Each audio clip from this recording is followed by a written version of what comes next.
This is Talk Toomey. Your host, Joshua Toomey, bring you epic rants, anecdotes, and interviews with heavy hitters from hardcore A new life begins! to hair metal. This is Talk Toomey. What is up, everybody? Welcome into Talk to Me. This is episode 272. The guest this week is Hoffmann of Accept. The new album, Too Mean to Die, out January 15th. And we've also got a special guest host on this episode. It's Chris Akin of the classic metal show Aftershocks and the mastermind behind the CMSPN, the CMS Podcast Network. What's up, Chris? What is up, sir? How we doing? We are doing well. We are doing well. This is where you should be able to give me shit about your Browns beating my Titans last week, like very handily beating my Titans. And, since you've opted out of this season, you cannot do that. I have nothing to say. I have not watched it down this season. I'm standing by my principles of not dealing with it. I know for some that makes me a pussy, but so be it. You know, I'm standing by my principles and I'm not kneeling, and, and that's that. I honestly know of the game. I know that it was a close game. It was like 42-38 or something like that. It was only close on the scoreboard. It was 38-7 at halftime. Oh, geez. See, I honestly, it's weird, and you know this, man. I'm a big football fan.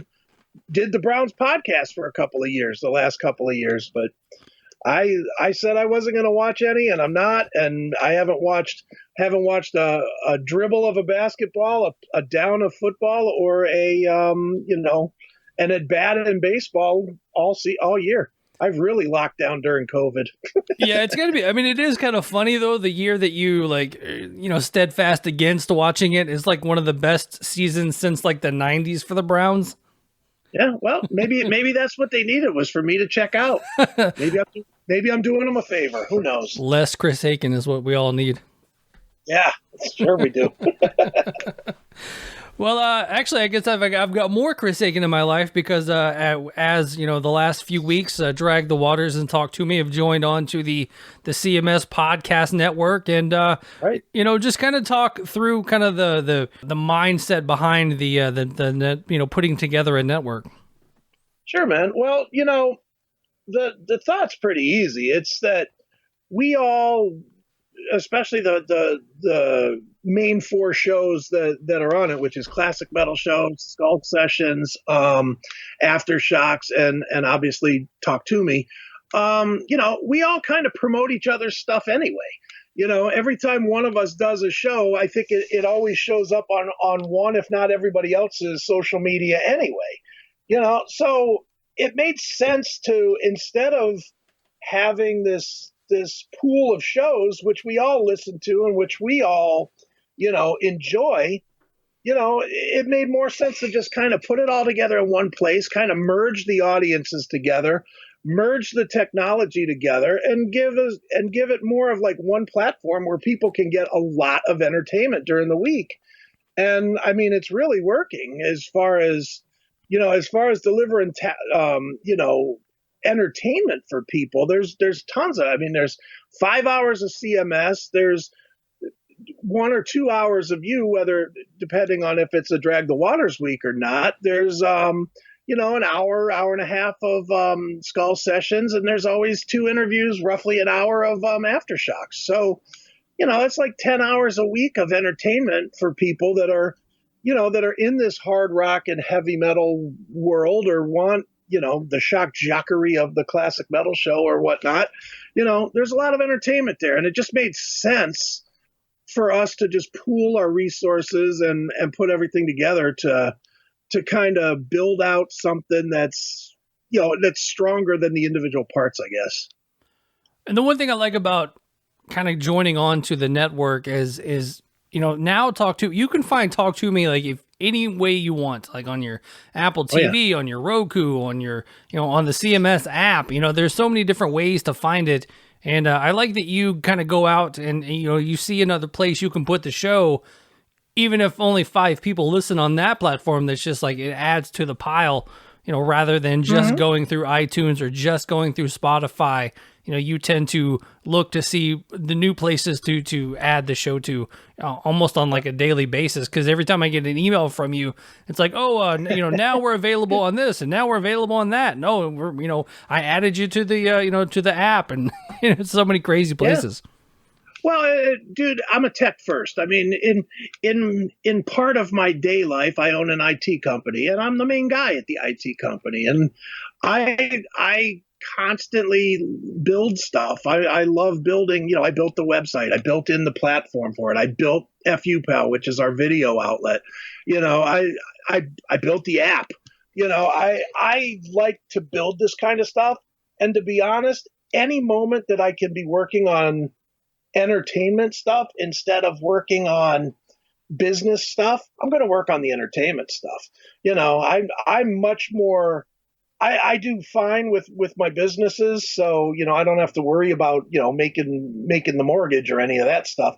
So for me, it's just like, I want to grow this thing as big as anybody, because I think we have as good a shows as anybody.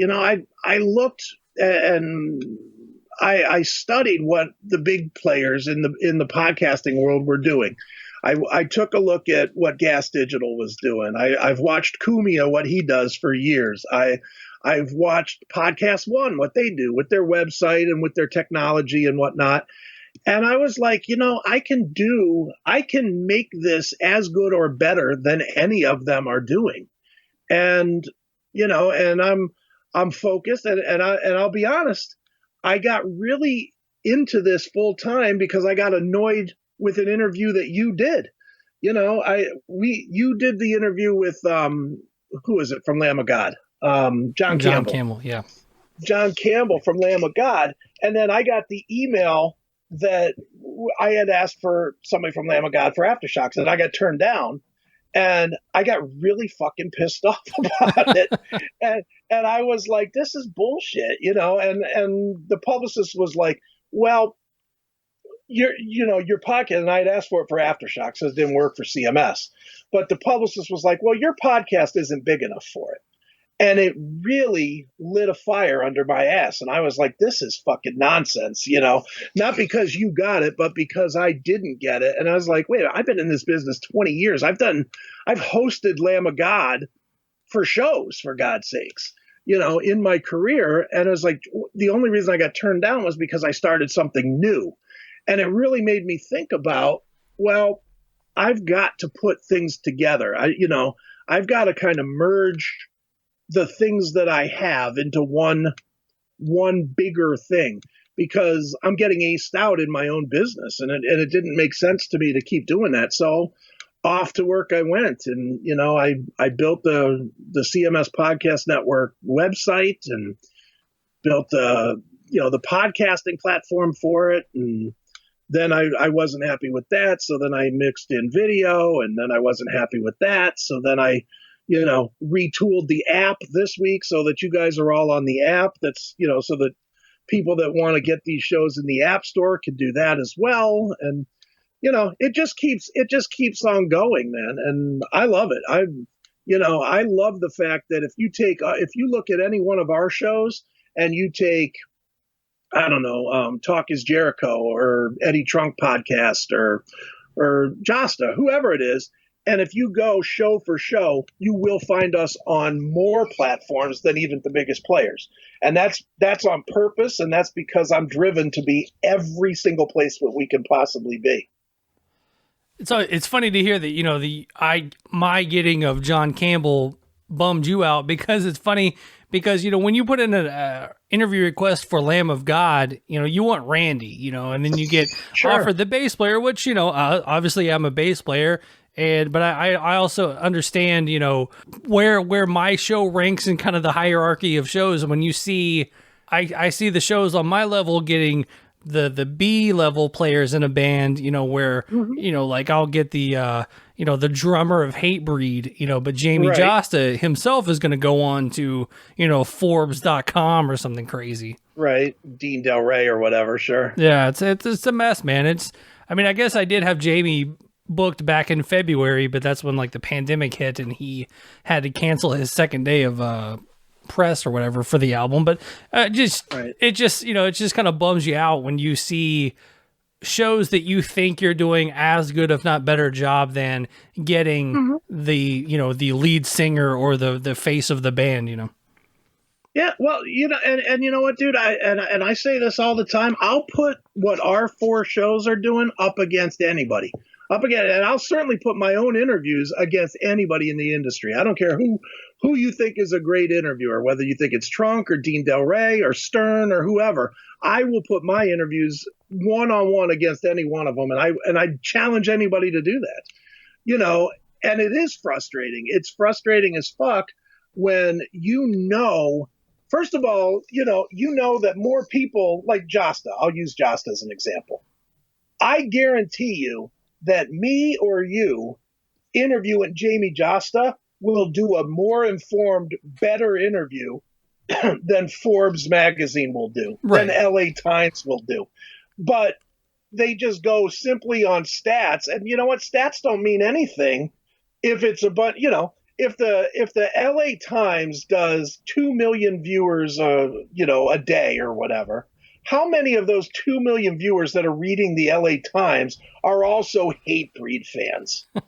I mean, come on, but I guarantee you 98% of Talk To Me fans are Hatebreed fans. I guarantee you 75% of Aftershocks fans are Hatebreed fans. And, so maybe we don't reach as many people in their eyes, but we reach the actual people that might buy the music or buy the concert tickets. It's dumb business if you ask me, but that's just me. Yeah, I mean, that's kind of goes back to when Hardwired came out and Metallica did, a couple of podcasts. They did, Joe Rogan and, a couple of things like that, but they only did 1 or 2. But I think that either you or me could have gotten a James Hetfield thing and probably got it in front of as many eyes as Joe Rogan in the end, because we probably would have gotten a few, pull quotes that would have went on to rollingstone.com and alternative press and Blabbermouth and all that stuff. And I think the reach in the end probably would have been as far, maybe not on the initial, ticker, of listeners. Man, probably true. Dude, look at how much run your Wes Borland interview has gotten. It's still getting run. That was what, 2 years ago? 3 years ago? 3 years ago now, yeah. Yeah, 3 years ago. It popped up, last week? Yeah. Last week it popped up in the news. So, this thought of, there's still some old school thought out there, and I don't know if I don't think it's the publicists, because the publicists seem to get it. But it definitely seems like the management and the bigger management, the Q Primes and whatnot of the world, they still don't get it. They still have that old school mentality of, well, we got to do terrestrial radio. Yeah. We got to do a terrestrial show. Well, most people are not listening to terrestrial radio for music anymore. They're just not. When's the last time you turned on terrestrial radio so that you could listen to something musical? Not in a long time. Yeah. I was going to say, it's probably been years. And, people go to terrestrial radio for one of two things, because there's not enough politics on social media, so they have to go to the radio to get it, or because they want to get sports talk. They want to hear their favorite talk about their favorite sports team. That's it. There's no other audience out there. There's no music audience for modern music that's coming out now. There's definitely a radio audience out there for, Led Zeppelin and, Jefferson Airplane. But,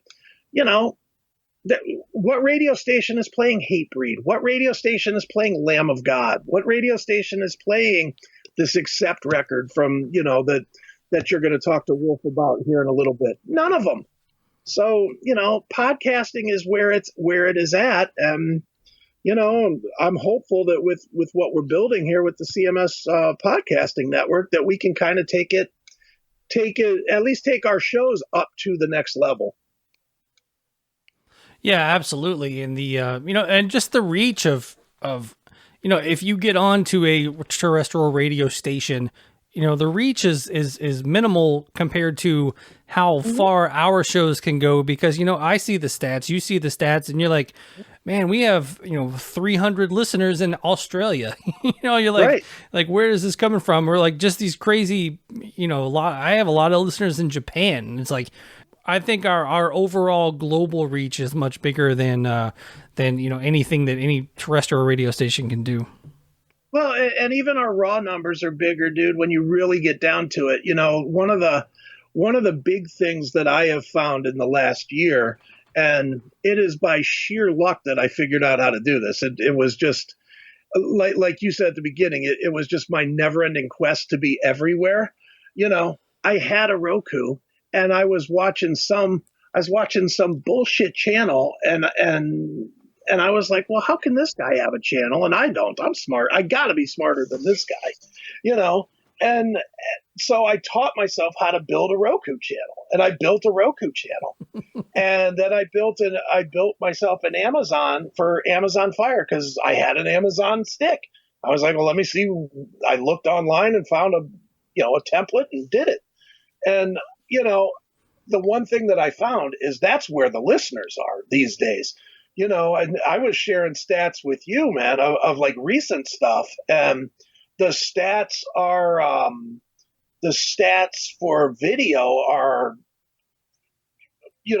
I told you your numbers and you were like, well, that would be like top 5 of your episodes that you've done. Yeah. And that was on like Drew Fortier, and nothing against Drew. I love Drew, but it's Drew Fortier. It's not Dave Mustaine, right.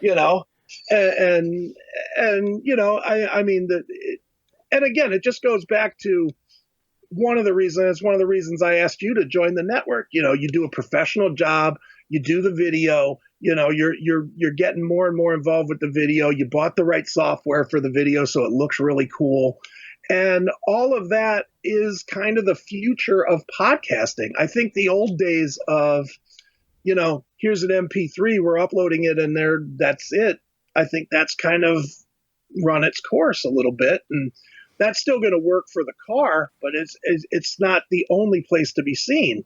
And, it's next wave of podcasting. I think Joe Rogan pretty much established it, and now it's become affordable and doable. So why not be on the cutting edge and do it, right? Absolutely. And as we kind of turn this over to Wolf Hoffmann, the guest this week, I know you're a big fan. And it's funny, my history with Wolf is when I got offered the interview like you did, as I was like, yeah, I'll take it, because, and it's very strange that when I was in high school, the Accept guys moved to Nashville. Right. And they did a video like in my suburb, and we had a class called video productions in our high school. And our teacher, I guess, was on this crew that did this video, and he knew that me and my friend Eli and a couple of us, we had long hair, and we were like, listening to metal and stuff. And I don't know if he was trying to relate or trying to be cool, but he showed us this video. He's like, hey, I just did this video for this band Accept. And we're like, what? No, you didn't, and actually I asked Wolf, I was like, did you guys do a video in Hendersonville? He's like, yeah, actually, yes, we did, and so I found the video and actually watched it again. I was like, maybe Mr. Barrett was telling the truth back then. But, and then ended up my friend Eli, who played guitar in 12 Volt Negative Earth with me for a while, and who was, kind of my go-to, metalhead friend in high school, and still one of my best friends today. Became a photographer, and Wolf was a photographer, kind of in the in between phases of Accept. He was doing all these like still photo shoots and things like that. And Eli actually became Wolf's assistant.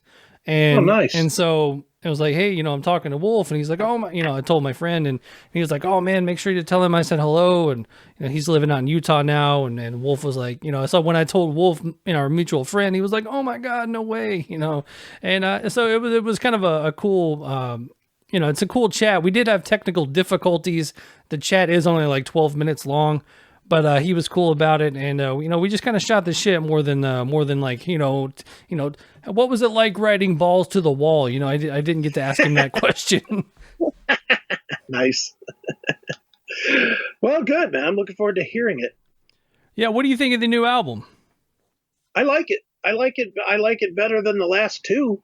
You know, I do like the Tornillo records, but the last two didn't stick with me very long. I like this new one a lot. It's heavy and it's old school arena rock, which that always works for me. I'm digging it. Yeah, I mean, I liked it a lot too, man. I was going through the just kind of listening to it, getting ready for the interview, and obviously I was never a giant Accept fan, but it was more of a what's the word I'm looking for? Like, it was just kind of always around, especially with obviously them moving to town in my younger days and things like that. So, obviously did grow up watching Balls to the Wall and Headbangers Ball and things like that. And then, so it was kind of cool to full circle it, I guess, and actually talk to him about, it's kind of funny. Well, I guess I'll just leave that for the interview. But yeah, we were talking about Nashville and asked him if he was a Titans fan, and his response definitely cracked me up. Nice. All right, guys. Without any more of Chris and Maya's ramblings, let's get into my chat with Wolf Hoffmann.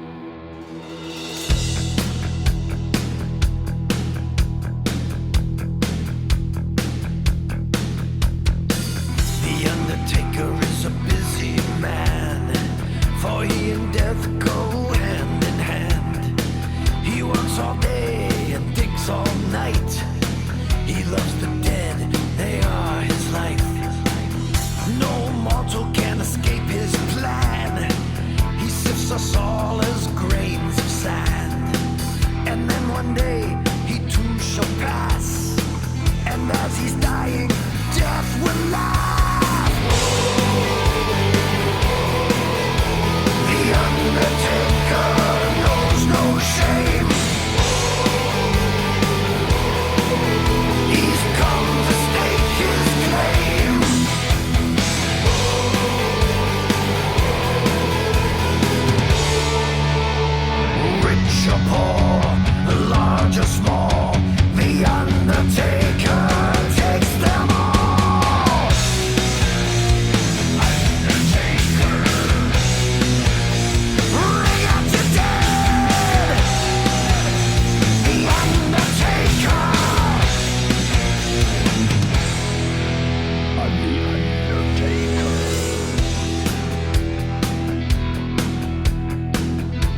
right, guys, let's welcome Wolf Hoffmann from Accept to the line. New album out January 15th, 2021. Too Mean to Die. Wolf, how are you tonight? I'm doing fabulous. Thank you, my friend. Man, what a killer new album. I've been listening to it the last few days, getting into it, and Andy Sneap definitely knocked it out of the park again. Yeah, he did. And I think we had something to do with it as well, but thanks. Well, He's a great guy. He made it sound good. You guys did all of the hard work with me. I'm just kidding. I'm just kidding. You can give him all the praise. I'm just glad to be in the same room as he is. To walk in his shadow. I like to walk in his shadow when I can. Well, I mean, 10 years ago when you started working with him, you know, he's just a producer, but now he's Judas Priest guitarist Andy Sneap.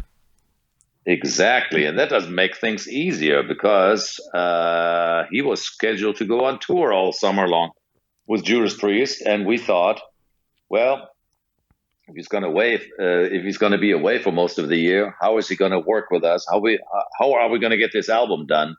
So he and I decided we're going to start working as soon as we can to get as much done as we can while we can before he has to go away. And so we started working in March on the first batch of songs without having all the songs written and ready. But we thought, let's get it while we can and then worry about the rest later.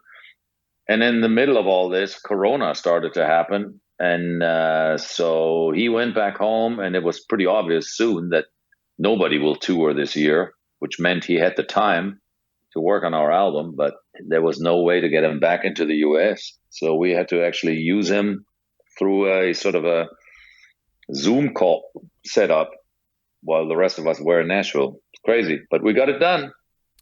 Now, are you still living down in Nashville? Mm-hmm. Well, I'm part-time in Florida, but I still have a place in Nashville, yes. Mm-hmm.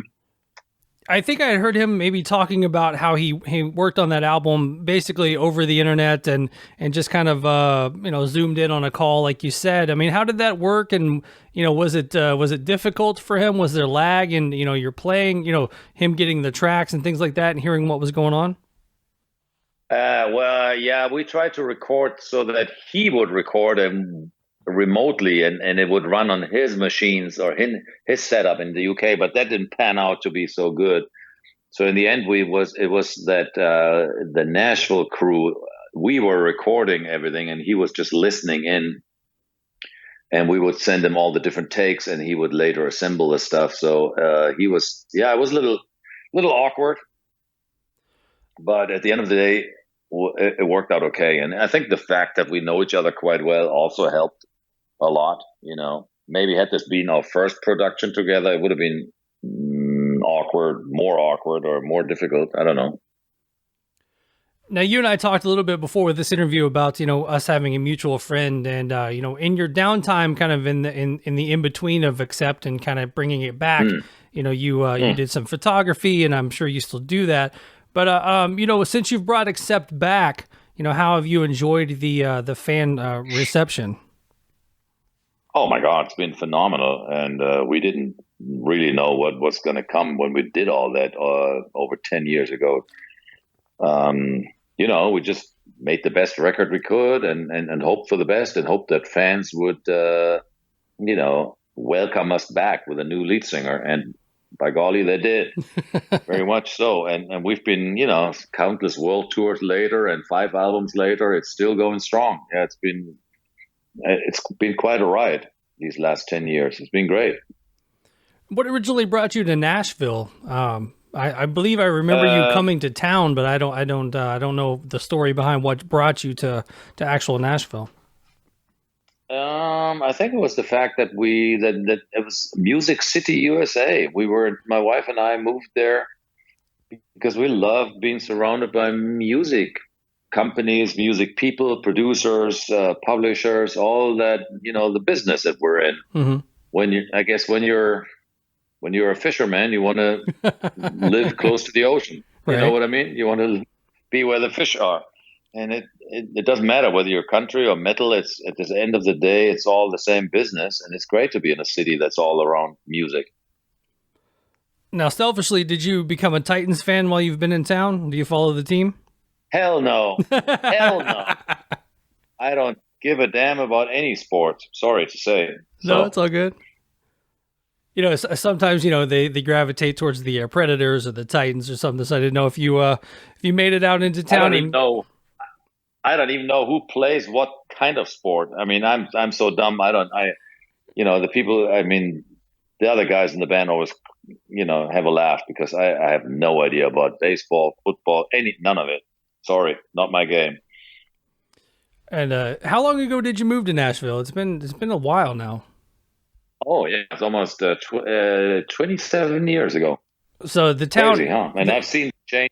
Yeah, I've seen the town change completely. I mean, it was a sleepy little village compared to what it is now. Mm-hmm. Yeah, like it's definitely a different animal than when I grew up there. So it's definitely grown. And when I was a kid, I thought it was a huge town, and now when I see it, I'm like, oh my god, it's a massive town. Yeah, now it is really. I mean, I go back there downtown sometimes. If I haven't been there in a few months, it's like whole city blocks have appeared out of nowhere, and it's to the point where I don't even know my way around anymore. It's changed so much; it's almost unrecognizable. And I don't know if that's good or bad, but honestly, I almost liked it better, a little sleepier. It's crazy now. So everybody's moving there, and the city is changing at a rapid pace, and of course, the traffic cannot keep pace, so it's pretty congested now. Oh yeah, absolutely. Well, let's get back to the new album here. Were there any thoughts of kind of maybe holding it off even anymore? With the coronavirus and hopefully maybe a vaccine coming soon. But were you going to hold it off more, or just needed to get it out? In January. Well, there were talks and we had discussions, but in the end, we agreed on that strategy to maybe release it now while it's ready, while it's hot and fresh, and I don't know, just get it out there and not sit on it for another year, because it's been already, I think, almost 4 years since our last studio release. Of course, we've done live albums and other things. My solo album appeared in the middle time, but it's been 4 years. It's a long time after, since the last studio album. And so we figured, let's let the fans at least enjoy the music now while it's here, and then we worry about the live shows later. But yeah, there were discussions because we've never had this crazy situation that we have an album out and no tour to coincide with it. But at least this way the fans can have the album and they can start the next year off properly with a good solid metal album, And with the Undertaker video shoots, with your photography background, I mean, do you do a lot of the setting up the shots, or do you hire someone outside to do that? Good question. Actually, yes, I still do some stuff, but especially when I need to be in the shots myself, of course, somebody else needs to be there to run the camera. And have a good friend of mine, Scott Diassa. He moved to Nashville as well, like everybody else moves to Nashville lately. So he's there, and we actually shot some of the sequences of the band walking down the cemetery for that video. That was shot in Nashville at this old cemetery there, the Civil War place, or the Civil War cemetery. And the other part of the video was shot in Poland and then edited together. You would never think it, but it's actually even shot on different continents. Social distancing. Now, speaking of videos, and I was trying to find this video online, and I remember from high school in the mid-90s, I feel like there was a video for Accept that was recorded in Hendersonville, Tennessee, with some Hendersonville police officers, and I can't find it. Am I crazy? Did I make that story up in my head? No, you didn't. That was actually a song called Death Row. I haven't seen it in years myself, and I don't think it turned out great back then, but it was definitely shot locally, because we lived there and we wanted a video, and we had local contacts, so we shot it there. Yeah, true. I'm almost positive that my video productions teacher was part of that crew. So I think he was trying to be cool with us when we were kids, and he was like, I just shot a video for the band Accept, and we're like, no, you didn't. So I guess he did. That's amazing. Yeah, he did. Somebody did. I mean, whether he was your teacher or not, I don't know, but somebody shot it. Well, that's amazing. Any tour dates coming up? Any plans on going out in 2021? Are they getting those in line yet? Yeah, there's lots of plans, but lots of plans. We have a lot of shows on the books all the way into the summer, and but they've been, some of them are repeat dates from last year, because obviously everything was canceled from this year. Everything was canceled in 2020. So I'm hoping that they will actually happen. But I mean, it's anybody's guess, like how realistic that is at this point. I guess we have to wait a little longer until the doors open for real, but they are planned for sure, all across Europe, and some US dates, some Japan dates. Everything's planned, but until it happens, it's just a plan. Well, Wolf, I see that we're coming up on time here, so I better wrap it up. Thanks for the time. Sorry about the technical difficulties. We'll have to do this again. And once again, man, the new Accept album, Too Mean to Die, out January 15th. And Wolf, man, thanks for taking the time. You bet, my friend. Take care, stay safe, and, stay metal. Take care.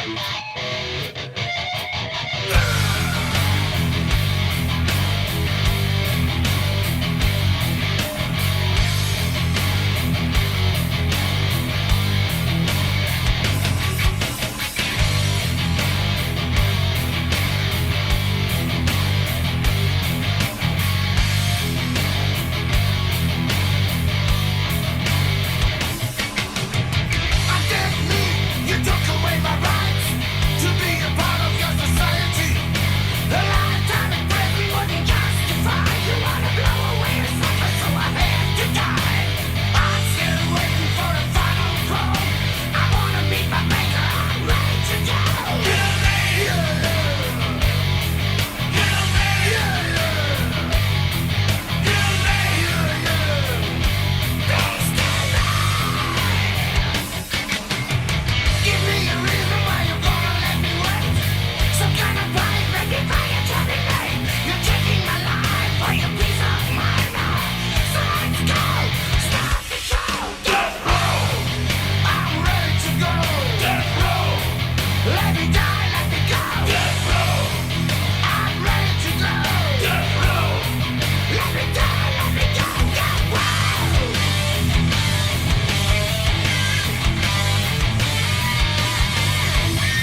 All right, huge thank you to Wolf Hoffman for taking the time. Like I said, quick interview with Wolf, but it was cool. We'll definitely have to do that again and get him back on the podcast. And Chris, man, this has been fun. Yeah, a lot of fun, dude. Thanks for having me on. And make sure that people go to the CMS Podcast Network, CMSPN.com. Can you name off all the platforms that you can find this show on? Holy shit. Now you're really going to test me. Well, there's Amazon Fire Sticks. Actually, I just built a brand new app for that, so you can look up.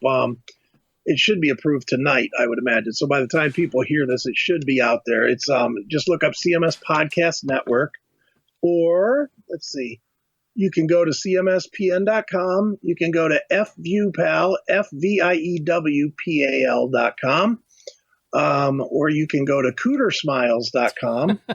And that's a CMS joke, but but I have that pointed to the video platform as well. You can get the videos on Rumble. You can get the videos on YouTube. You can get the videos on BitChute. It's on Apple Podcasts, Spotify, Amazon Podcasts, Overcast, Pocket Casts, Anchor. I think there's honestly, as far as the little podcast platforms that are out there, I think we're registered on like 23 of them or something. Nice. So we're on 23 of those, or if you just want to have an app, if you just look up Classic Metal Show in your iOS store or your Google Play Store on your phone, install that. And even if you hate the Classic Metal Show, that's fine, because there's now a Talk to Me button right on it where you just click Talk to Me, and then you get all the Talk to Me stuff segregated out, so you can get it there. And we're everywhere, man. There's literally not a place. There's not a place that I'm aware of that does podcasts. Well, there is one. The Pandora we're not on yet, but I'm working on that. I have submitted it, and they keep going back and forth to me because the cover art of the Classic Metal Show has the F word in it, and they don't want that on their platform. So nice. Yeah, I've seen some people talking about getting on Pandora, and it seems to be taking everyone forever to get on there. Yeah. Well, they took the submission and promptly turned it down and said, you have adult content in your logo. You can't use that. It's like, all right, I'll adjust it. But yeah, whatever you use, it's bound to be there is really the solution. My strongest solution, though, is CMSPN.com, just because everything's there. Everything's super easy. If you go to any episode, as we move forward, you'll get both the video and the audio is there so that you can watch it, listen to it, or, subscribe, on each page. It's the easiest way to do it. It's made for phones, so it looks real nice, and it's real easy to work on your phone. So CMSPN.com is the easiest way, but no matter how you do your podcasting, assume we're there. Nice. And one last thing, Chris, if the Browns stay the 5 seed and the Titans win the division, but we're probably going to be the 4 seed, that means the Titans and Browns have a playoff game, and I think you might have to come out of kneeling retirement for that one. Won't be out of retirement. I'm telling you. You just said the regular season. I don't think you ever clarified postseason. Believe me, it'll kill me. It will kill me to not watch, but I will not be. If they go to the Super Bowl, I will not watch. I am sticking to my guns on this one, man. I can't deal with the whole social justice, and I know you don't want to turn this into political debate, but I'm going to stand by my. I'm going to stand. Everybody else can kneel. I'm going to stand. Well, there you go. Well, Chris, man, thanks for taking the time tonight, and once again, thanks to Wolf Hoffman for taking the time, and appreciate it, man. Thanks, bro. All right, and for the Talk to Me podcast, I've been Joshua Toomey, and I will talk to you guys soon.